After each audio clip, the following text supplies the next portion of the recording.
Maoist നേതാവ് അജിതയുടെ മൃതദേഹം സുഹൃത്തുക്കൾക്ക് വിട്ടുനൽകാൻ ഹൈക്കോടതി ഉത്തരവ്. ഇവർ സമർപ്പിച്ച സത്യവാങ്മൂലം പരിഗണിച്ചാണ് കോടതി അനുവാദം നൽകിയിരിക്കുന്നത്.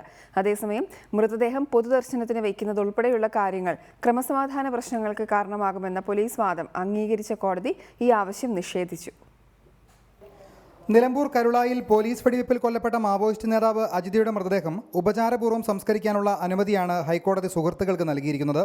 ഇതുപ്രകാരം മൃതദേഹം ഏറ്റുവാങ്ങി ബന്ധുക്കൾക്കും സുഹൃത്തുക്കൾക്കും അന്തിമോപചാരം അർപ്പിക്കാൻ 1 മണിക്കൂർ സമയം നൽകും.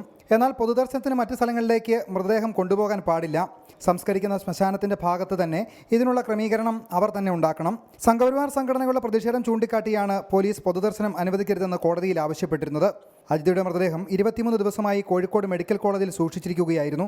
വ്യാജ ഏറ്റുമുട്ടലിലൂടെയാണ് പോലീസ് ഇവരെ കൊലപ്പെടുത്തിയതെന്നായിരുന്നു ബന്ധുക്കളുടെയും മനുഷ്യാവകാശ പ്രവർത്തകരുടെയും ആരോപണം. റീപോസ്റ്റ്മോർട്ടം നടത്തണമെന്ന ആവശ്യം കോടതി നിരാകരിച്ചതോടെയാണ് മൃതദേഹം സംസ്കരിക്കുന്നതിനെ ചൊല്ലിയും വിവാദങ്ങളുണ്ടായത്.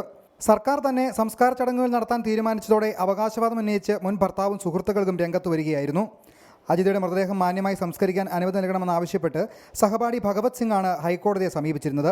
മൃതദേഹം സുഹൃത്തുക്കൾക്ക് വിട്ടു നൽകിയാൽ പിന്നീട് ബന്ധുക്കൾ അവകാശവാദം ഉന്നയിക്കാൻ സാധ്യതയുണ്ടെന്നും ഇത് ക്രമസമാധാന പ്രശ്നങ്ങൾക്ക് കാരണമാകുമെന്നും ചൂണ്ടിക്കാട്ടിയാണ് പോലീസ് ഇതിനെ കോടതിയിൽ എതിർത്തിരുന്നത്. റിപ്പോർട്ടർ, കോഴിക്കോട്.